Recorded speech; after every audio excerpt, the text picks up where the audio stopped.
again with you with our channel Sunrise Production, and we are discussing about our first chapter of Geography, Resource and Development, and it's our fifth part of Resource and Development. In this part we will discuss about classification of soil and soil erosion and conservation of soil. Let's start. Start करने से पहले video को like करें, share करें और subscribe करें, bell icon को press करें ताकि वीडियो आपके पास पहुंच जाए। ओके, स्टार्ट करते हैं। ये आपका नोट्स है, आइडियल नोट्स है ये, इसे देखकर आप वाकई नोट्स बना सकते हो। ठीक है, क्लासिफिकेशन ऑफ सॉइल में मैंने आपके लिए एक आइडियल नोट्स बना दिया है। ये इसको देखकर आप बाकी सारे नोट्स प्रिपेयर करेंगे, बाकी आपके सॉइल्स के। ठीक है, जिसमें आप सॉइल की डेफिनेशन, क्लासिफिकेशन के ड्यूज क्या क्या है हमारे वो सेम रखेंगे, बाद में इसका क्लासिफिकेशन करेंगे। इसी तरह से आप इसको पढ़ेंगे। अब इसमें क्या है आपका, ये नोट्स आपको आपकी इस वीडियो में मिलेगा, इसी को देख के आप बाकी नोट्स प्रिपेयर करेंगे और मुझे सेंड भी करेंगे ताकि मैं देख सकूं। और एक बात ध्यान रखेंगे कि मुझे थोड़ा सा अजीब लगता है कि मैं इस तरह से पढ़ा रही हूँ। आप प्लीज अपने कमेंट मेरे साथ शेयर कीजिए कि आपको समझ में आ रहा है या नहीं आ रहा है। आ रहा है तो वेल गुड, नहीं आ रहा है तो मैं कुछ और कोशिश करके आपको अच्छे से समझाने का जो है प्रयत्न करूंगी। ठीक है, तो सॉइल क्या है, सॉइल की क्लासिफिकेशन को पढ़ने से पहले हम जानेंगे सॉइल क्या है। सॉइल क्या है? Soil is material which is found on the surface of the earth and compose with organic and organic both types of material. ठीक है, अब इसका हम क्लासिफिकेशन किन किन आधारों पे करेंगे, इसके कंपोजिशन के आधार पर कि किस किस तरह से ये बनी है। ठीक है, इस आधार पर इसका क्लासिफिकेशन करेंगे, इसके कलर के आधार पर, इसकी जो आपकी फर्टिलिटी है उसके आधार पर। तो इसका क्लासिफिकेशन जब हम करते हैं तो 10th क्लास में आप पढ़ेंगे कि सॉइल कितने टाइप की है। तो सॉइल का क्लासिफिकेशन करते हुए हम बताते हैं कि सॉइल आपकी कितने टाइप की है। यस, 6 टाइप की है, जिसमें सबसे पहले है आपकी alluvial soil, second black soil, third ये red and yellow soil, fourth laterite, fifth arid and sixth is forest soil. Now we will discuss about our alluvial soil. Alluvial soil क्या है? हिंदी में इसे हम कहेंगे जलोढ़ मृदा। जलोढ़ का मतलब क्या है? जल के द्वारा बहा कर लाई गई मिट्टी। ठीक है, पहाड़ों से आपको पता है कि हमारी जो नदियां हैं वो मुख्यतः 3 मुख्य नदियां हैं हमारी, गंगा, ब्रह्मपुत्र और सिंधु नदी, जो हिमालय पर्वत से निकलती हैं और अपने साथ सिल्ट को लेकर आती है। इस सिल्ट को ही क्या कहते हैं? एलुवियल कहते हैं। ये सिल्ट ही क्या कहलाती है? एलुवियल कहलाती है। ठीक है, तो जब हम इंट्रोडक्शन देंगे एलुवियल सॉइल का तो क्या कहेंगे? Alluvial soil is wide spread to the north plains of India. Northern plain जो है इंडिया का आपका, वहां पूरी तरह फैली हुई है। दूसरा eastern coastal part of India, जो आपका पूर्वी तटीय इलाका है, वो भी आपका क्या है? आपकी एलुवियल सॉइल को लेकर चलता है। साथ साथ नैरोअर बेल्ट है आपकी, बहुत ही संकुचित रास्ता है जो आपका कहाँ है? आपकी राजस्थान में है। उसके साथ गुजरात में भी आपकी एलुवियल सॉइल पाई जाती है। एलुवियल सॉइल जो है आपकी बहुत ही फर्टाइल होती है, बहुत उपजाऊ है और इसको अकॉर्डिंग इट्स एज, इसकी एज के अकॉर्डिंग 2 पार्ट्स में डिवाइड किया जाता है, जिसमें फर्स्ट इज आपकी क्या है? खादर एंड सेकंड इज बांगर। देखो, जो नई जो है ना उसको तो खादर कहेंगे। अब देखो बात करते हैं कि याद कैसे रहे कि नई मृदा कौन सी है और पुरानी कौन सी है। तो खाई जाने वाली चीजें कैसी होती हैं? हम ताजा चीजों को बड़ी आसानी से खा लेते हैं, खादर से ताजा। यानी जो आपकी फ्रेश सॉइल है, जो न्यू सॉइल है, वो कौन सी है? आपकी खादर है।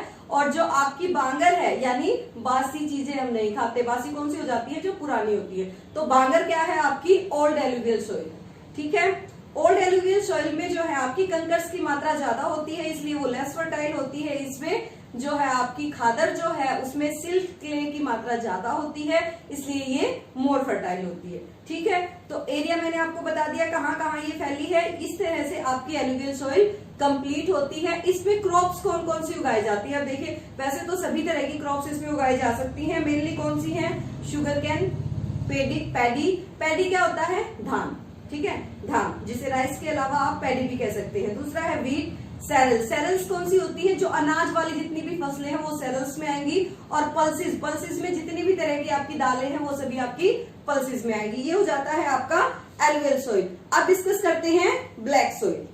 ब्लैक सोइल जो है आपकी, इसका नाम ब्लैक सोइल बेचारी का क्यों रखा है, मेरी तरह थोड़ी काली है, ठीक है, इसका कलर कैसा, हाँ, तो ब्लैक क्यों रखा है, बेचारी के रंग की वजह से इसका ब्लैक सोइल नाम रखा है। वैसे इसका दूसरा नाम क्या है, रेगुर सोइल है। देखो रेगुर के नाम से हमेशा सीबीएसई क्वेश्चन देती है कि रेगुर सोइल के ऊपर आप 5-7 लाइनें लिखो, तो रेगुर सोइल जिसको पता होगा ना ब्लैक सोइल ही है तभी लिख पाओगे, अदरवाइज नहीं लिख पाओगे। और इसका एक और नाम भी है, क्या है, इसको कॉटन सोइल भी कहते हैं। क्या कहते हैं, कॉटन सोइल भी कहते हैं, क्योंकि सबसे ज्यादा बेहतर तरीके से इसमें कॉटन होती है। और जो आपका जो दक्कन का जो प्लेटू है, दक्कन प्लेटू महाराष्ट्र, सौराष्ट्र और मध्य प्रदेश, इस एरिया में जो आपका है, कुछ आंध्र प्रदेश भी इंक्लूड हो जाता है। सौराष्ट्र किसे कहते हैं, गुजरात का कुछ पार्ट है मध्य प्रदेश को मिलाकर जिसे सौराष्ट्र कहा जाता है, ठीक है, जो आपका नॉर्दर्न पार्ट रहता है उसे। तो ये सब एरिया मिलाकर यहाँ आपकी ब्लैक सोइल पाई जाती है। इसकी मैपिंग कराएंगे जब मैपिंग का डे होगा तब, ठीक है, एक मैपिंग की अलग से वीडियो बनाएंगे। तो मैपिंग का डे जब होगा तब इसका आपको मैप बेटर वे से कराऊंगी मैं और आपको, ठीक है। वैसे ये मैप है आपका, इसमें देख लीजिए सभी आपके सोइल्स को इस मैप में दिखाया गया है, ठीक है। अब क्या कह रहे हैं कि ये जो आपकी सोइल है, ब्लैक सोइल जो आपकी है, वो जो है आपकी लावा के फ्लो से बनी है, ठीक है। जो आपकी लावा जो निकलता है अर्थ से, वोल्केनिक इरप्शन जब होता है तब उसके लावा से ये निकलती है। और क्या बताया है भाई, इसमें बताया है क्या कि ये जो है आपकी क्लेई मटेरियल होता है, ये क्लेई होती है। और इसकी विशेषता क्या होती है कि ये वाटर को बहुत ज्यादा समय तक ऑब्जर्व करके रखती है, इसीलिए इसे सेल्फ प्लफिंग सॉइल भी कहा जाता है। वाटर को ज्यादा समय तक ऑब्जर्व करके रखती है, पानी की कमी होने के बाद भी इसमें पानी पाया जाता है। और क्या है, ये प्री मानसून पीरियड में भी इसमें सिंचाई के द्वारा जो है इसमें फसलों को बोया जा सकता है। अब नेक्स्ट जो हमारी सॉइल है वो देखते हैं, red and yellow soil. Now we will discuss about red and yellow soil. Red और येलो सॉइल जो है आपकी क्या है, क्रिस्टलाइन इग्नियस जो आपकी रॉक्स हैं, क्रिस्टलाइन इग्नियस जो आपकी रॉक्स हैं उनसे बनी होती हैं, लो रेनफॉल वाले एरिया में पाई जाती हैं। आपकी जो है eastern and southern part of Deccan प्लेटू, ठीक है, ये कहाँ है आपका, उड़ीसा है, छत्तीसगढ़ है, southern part of the middle Ganga plain, ठीक है, यहाँ ये पाई जाती है। और क्या कह रहे हैं, कह रहे हैं क्या कि इसका रेड कलर क्यों है, रेड कलर है क्योंकि इसमें जो है reddish colour due to diffusion of iron in crystalline and metamorphic rock. जो क्रिस्टलाइन और मेटामॉर्फिक रॉक्स है उनकी डिफ्यूजन के कारण इसका कलर कैसा होता है, रेड होता है। और जब ये red colour due to rainfall hydrate हो जाता है तो ये थोड़ा येलोइश कहा जाता है। इसमें मेनली जो क्रॉप्स होती है वो कौन कौन सी हैं, बाजरा, maize, pulses, potatoes and fruits. Now we will discuss about laterite soil. Laterite soil के बारे में अब बात करते हैं। लेटर जो शब्द है आपका, लेटराइट जो शब्द है आपका, वो आपकी लैटिन वर्ड लेटर से बना है। और जो ये लेटर है इसका मतलब है ब्रिक्स। क्या मतलब है इसका, ब्रिक। ये जो लेटराइट सॉइल है वो उन एरिया में बनती है जहां हाई टेम्परेचर और हैवी रेनफॉल होता है, बहुत ज्यादा बारिश होती है और बहुत ज्यादा उच्च तापमान होता है। This is the result of intense leaching due to the heavy rainfall. Leaching क्या होती है, लीचिंग क्या होती है, आप बारिश के मौसम में जब आप कच्ची गलियों पर जाते हैं तो बहुत तेज बारिश के कारण ऊपर की सारी मिट्टी धुल जाती है, वास अवे हो जाती है और कंकड़ पत्थर नीचे के निकल आते हैं, वो भी बिल्कुल धुले हुए होते हैं। तो ये क्या होता है, ऊपर की मृदा जब बिल्कुल धुल जाती है तो इसे लीचिंग कहा जाता है, वही यहाँ होती है। हम्स कंटेंट जो है इसमें micro organism, partly decomposers like bacteria get destroyed due to high temperature. क्या कह रहे हैं कि इसमें जो हम्स है, जो हम्स की मात्रा होती है, जो आपकी सॉइल को फर्टाइल बनाती है, आपकी सॉइल को कस के रखती है, वो सारी चीजें जो है हाई टेम्परेचर के कारण इसमें से खत्म हो चुकी होती हैं। लेकिन आप इसमें फर्टिलाइजर डालकर इसमें खेती कर सकते हैं। और इसमें कौन कौन सी खेती की जा सकती है, रबर की और टबैको की और कॉफी की जो है इसमें खेती की जा सकती है। अब डिस्कस करते हैं अराइड सॉइल। एरिड सॉइल जो है ये रेड और ब्राउन कलर की पाई जाती हैं और जनरली इनका जो टेक्सचर होता है वो कैसा होता है, सैंडी होता है, रेतीला होता है और स्लाइन इन नेचर। स्लाइन का मतलब क्या है, नमकीन है और ज्यादा हाई टेम्परेचर के कारण एवोपोरेशन यहाँ बहुत तेजी से होता है और जो बैक्टीरिया होते हैं वो भी खत्म हो जाते हैं। यहाँ से नमक निकाला जा सकता है क्योंकि यहाँ की ये जो मृदा है ये कैसी है, ये मृदा बहुत ही स्लाइन है, यहाँ साल्ट की मात्रा बहुत ज्यादा होती है। और क्या कह रहे हैं, इसको अगर थोड़ा सा गहराई में जाते हैं तो इसमें कंकर ज्यादा पाए जाते हैं। किसके कारण हो जाते हैं ये कंकर? Lakhs of hums and moisture, ठीक है। और ये कंकर जो है पानी के फ्लो को नीचे तक नहीं जाने देते हैं, इसलिए इसमें कृषि करना थोड़ा मुश्किल होता है। लेकिन इरिगेशन की सहायता से और फर्टिलाइजर्स की सहायता से इसमें खेती की जा सकती है। इसमें कौन कौन सी फसलें बोई जा सकती हैं? बरसीम और लिग्मिनियस क्रॉप्स। लिग्मिनियस क्रॉप्स कौन सी होती हैं? जो आपकी पल्सिस होती हैं वो लिग्मिनियस क्रॉप्स होती हैं। लास्ट आपकी सॉइल है फॉरेस्ट सॉइल। फॉरेस्ट सॉइल जो है आपकी वो हिली एरियाज में पाई जाती है, माउंटेनियस एरियाज में पाई जाती है और इसका जो टेक्सचर है वो एरियाज के अकॉर्डिंग डिफर होता रहता है। कैसे डिफर होता है भाई? कह रहे हैं कि माउंटेन्स का जो इन्वायरमेंट है वो कैसा है? डिफरेंट है इस कारण।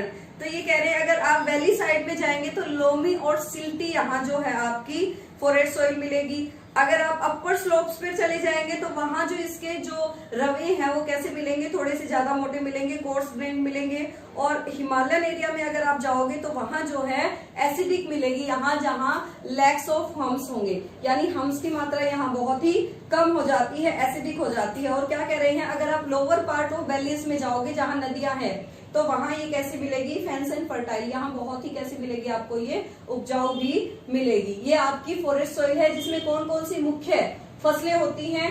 टेम्परेट फ्रूट्स यहाँ बहुत अच्छे होते हैं, स्पाइसेस, टी और कॉफी बहुत ही बेहतरीन मात्रा में यहाँ होती है। अब डिस्कस करते हैं हम सॉइल इरोजन। सॉइल इरोजन क्या होता है? नेचुरली रूप से जब सॉइल इरोजन होता है, upper layer of the surface wash out by air, water और any other activity, it is called soil erosion. ये आपका क्या है? सॉइल इरोजन है जब पृथ्वी की ऊपरी सतह, ऊपरी उपजाऊ सतह जो है हवा, पानी या किसी अन्य कारण से धुल जाती है या साफ हो जाती है तो इसे सॉइल इरोजन कहते हैं। इसमें हम जो है मुख्य दो प्रकार के सॉइल इरोजन को पढ़ेंगे, गली इरोजन और सॉइल आपका जो है सीट इरोजन। सीट इरोजन क्या है? जब आपकी अपर लेयर पूरी या तो उड़ जाए या पानी से धुल जाए तो उसे आप शीट इरोजन कहेंगे। और गली इरोजन क्या है? आपसे दिखाई दे रहा है, इसमें गली इरोजन है, यानी जब मिट्टी इस तरह से कटे कि बीच में से गलियारे निकल आए या गलियों जैसी आकृति आपको दिखाई दे रही है, इस तरह से जो गलियारे निकल आते हैं इसे गली इरोजन कहते हैं। Now we will discuss last topic of our chapter, conservation of soil. Conservation of soil में क्या है कि हमें मृदा का संरक्षण करना है। तो मृदा का संरक्षण करने के लिए मैं आपको कुछ स्टेप बताती हूँ जो 5 मार्क्स का आपका इंपॉर्टेंट क्वेश्चन भी बनेगा। तो क्या कह रहे हैं? Counter ploughing. सबसे पहली बात कह रहे हैं कि काउंटर प्लफिंग करनी चाहिए। काउंटर प्लफिंग क्या होती है कि आपको जो है पानी के बहाव को रोकने के लिए है बंड बना देते हैं। ये बंड क्या होते हैं? जो आपके खेतों के, आप हरियाणवी भाषा में बोलते हो ना, डोले बना दिए, ये डोले बना देते हैं जिससे पानी के बहाव के कारण आपकी मृदा कटकर नहीं जाती है। दूसरा कह रहे हैं टेरिस कल्टीवेशन। टेरिस कल्टीवेशन कर दे, आप माउंटेनियस एरियाज में जाएंगे तो वहां आप टेरिस कल्टीवेशन करेंगे। टेरिस कल्टीवेशन क्या है? सीढ़ी नुमा कृषि। इस सीढ़ी नुमा कृषि से पानी का बहाव कम हो जाता है और मिट्टी का कटाव रुक जाता है। थर्ड क्या है आपका? Strip cropping. स्ट्रिप क्रॉपिंग का मतलब क्या है आपका कि जो आप क्रॉपिंग कर रहे हैं उसके लिए क्या करेंगे? हवा की फोर्स को कम करने के लिए स्ट्रिप्स बना देंगे और स्ट्रिप्स को खेत के बीच में कुछ पेड़ लगा देंगे और बीच में क्या करेंगे? आप कृषि करेंगे। लास्ट आपकी है शेल्टर बेल्ट। शेल्टर बेल्ट क्या है? आप खेत के चारों तरफ क्या करेंगे? पेड़ उगा देंगे और ये पेड़ क्या करेंगे? आपकी हवा की फोर्स को कम करेंगे जिसके कारण हवा से आपका मृदा का अपरदन नहीं होगा, सॉइल इरोजन नहीं होगा। That's enough for today. ध्यान रखिएगा कि कमेंट्स जरूर करें ताकि मुझे पता चले कि आप जो है देख रहे हैं वीडियो और आपको समझ आ रहा है या नहीं आ रहा है। ठीक है, वीडियो को अपने फ्रेंड्स के साथ शेयर कीजिए और चैनल को सब्सक्राइब करना मत भूलिए ताकि अगर मैं भूल भी जाऊं आपको पोस्ट करना तो आपको वीडियो मिल जाए। Thank you, have a nice day.